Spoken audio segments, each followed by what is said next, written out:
Overlord. Overlord Volume 4 Intermission.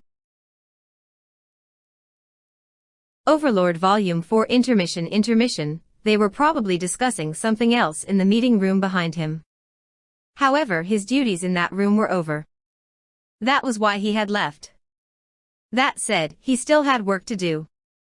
Back then, he was merely giving a report, but now he had to fulfill his responsibilities as the first seed of the Black Scripture, in other words, as its leader. This included resurrecting his dead comrades, picking temporary replacements for their positions, as well as training, conducting experiments, and so on. After all, the Six Scriptures were a secret organization, so they led double lives, going undercover within the theocracy. Speaking of his personal life, he had to get married, and to multiple partners. Currently, there were only 3 awakened godkin within the slain theocracy, and so the higher UPS had hinted that he had to do his patriotic duty and reproduce. All these demands on him piled up, and left him with hardly any free time. Still, I was hoping I could relax for today. After being liberated from the meeting of the Cardinals, a gathering of the highest appointment holders in the slain theocracy, he worked his shoulders, and then his attention was drawn by a clack clack clack sound. He knew who had made that sound before he saw it. There were very few in the slain theocracy who were permitted to enter this place, and when he thought about the people who were not present within the meeting room, the answer leapt out at him. As he had expected, there was a girl leaning against a wall. She had a unique hairstyle, with the left side being a different color from the right. One was a scintillating silver, while the other was an all-consuming black. The color of her eyes was similarly mismatched. Beside her was a war scythe that resembled a cross-shaped spear, leaning against the wall. Although she looked youthful, barely 15, her age did not correspond to her appearance at all. Ever since he had become the captain of the Black Scripture, its first seat, the girl's looks had not changed at all. He turned his eyes to the ears under her hair, and then checked himself. This was because he knew that the girl hated people looking at her ears. The girl's seductive lips formed into a curve, as though she were reading his mind. She was a cross-blooded child born of nigh impossible odds, the Black Scripture's extra seat, known as certain death. She was a guardian, responsible for defending the sanctum sanctorum of the slain theocracy, the place where the relics of 5 gods were kept. The sound he had heard came from the toy in her hands. In the slain theocracy, it was called a Rubik's Cube, and it had apparently been handed down from the 6 great gods. The girl's voice blended with the clack clack clack of its motions. One face is simple enough, but getting 2 faces right is hard. It was not difficult for him, but he had no idea if he should tell her that. In the end, he chose to smile bitterly by way of response. The girl did not seem to care about his answer and nonchalantly continued, "What happened?" Even the Cardinals showed up. "You were given a copy of the report, right?" "Didn't read it," the girl replied without any hesitation. "Besides, asking someone who knows is faster." "Did Thousand-Mile Astrologer make a mistake?" "You were sent out to deal with the catastrophe Dragon Lord. Did something happen?"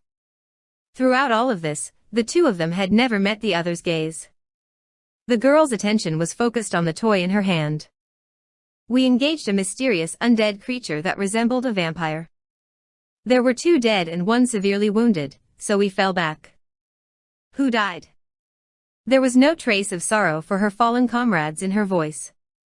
She seemed to be asking about something completely unrelated to her. Still, he did not mind. It was simply her way. Said Ran, who was protecting Kersama, and Beaumarchais, who tried to capture the unmoving vampire. "Great Wall and Divine Chains, huh? The Miko Princess of Earth died in a strange explosion recently, and now the Black Scripture has lost 2 of its finest. When it rains, it pours, I guess."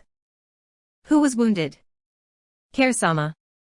There seemed to be some sort of curse in effect preventing curative spells from healing her, so we fell back." "And what of the vampire?" "We left it there. The vampire entered an attack posture every time we tried to capture it or come close. We decided that it would be wiser to leave it alone." "But that doesn't solve anything, does it?" They decided to leave things as they were during the meeting just now. That was the decision they had reached in the meeting room earlier. It was judged better to leave it alone and gather their forces than to charge in rashly and take severe casualties. Besides, no other country ought to be able to defeat that undead creature. In fact, if someone like that did show up, that would make them a powerful being that bore watching, which meant that they ought to shore up their national defenses first. In the end, everyone had agreed on that course of action. They had decided to leave behind only those essential intelligence personnel, and have everyone else retreat. He agreed with their judgment. After all, the only people who could defeat that vampire were probably godkin, or dragon lords. Therefore, they would leave sentries in place, and if they found anyone who could defeat that vampire, they would be on their guard against them. Really now? So that monster wasn't a vampire then? He concurred. That was why he had called it a mysterious undead being. Could it be a dragon lord? The vampire dragon lord, or the elder coffin dragon lord? The curve of her lips widened, a clear smile. That is, if the look on her face, like a splash of blood, counted as a smile. Aren't those two dragons already dead? He felt a little awkward as he asked that, but she immediately replied, they're both undead dragon lords, so we don't know if they were really destroyed. The girl finally raised her head to look straight at him. Her mismatched eyes seemed to sparkle with what seemed like curiosity, delight, and battle lust. Who do you think is stronger, between myself and that vampire? He had expected that question, and met it with a prepared answer.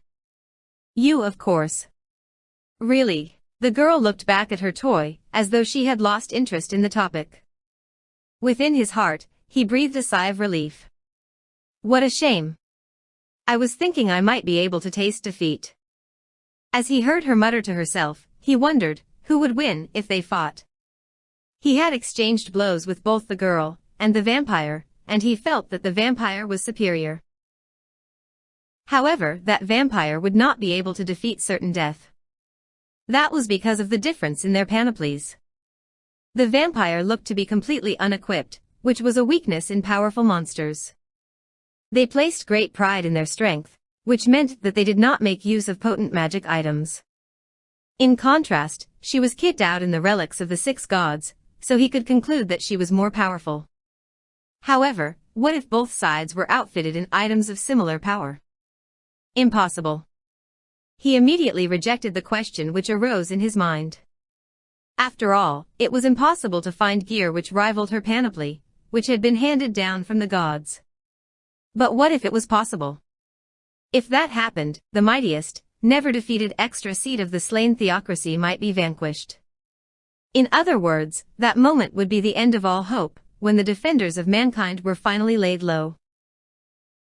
No, why was he assuming that she would be fighting by herself? While he could not compare to her, he was still an awakened godkin, who also possessed many magic items.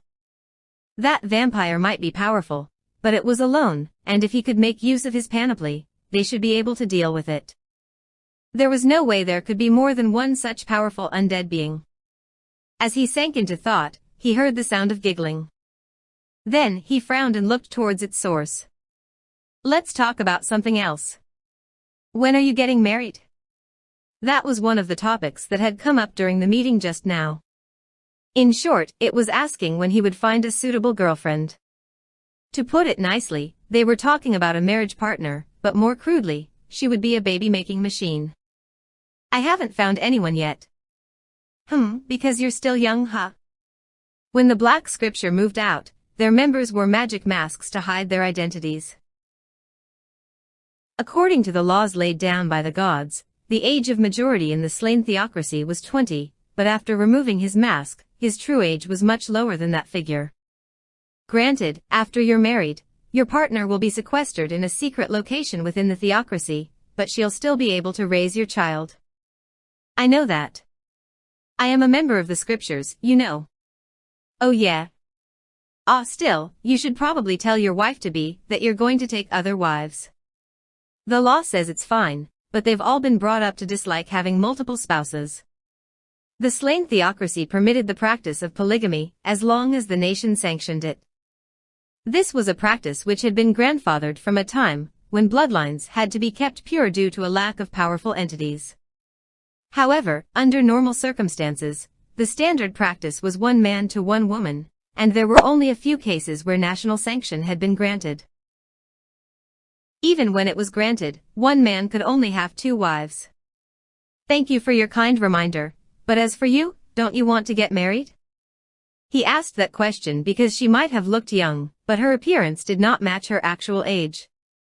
Well, I could marry a man who could defeat me. I don't mind if he looks ugly, or has a bad personality, or even if he wasn't human at all. After all, he's the man who beat me. How strong would our children be? The girl was all smiles as she placed her hand on her lower belly. He was quite confident that answer meant that she would never marry.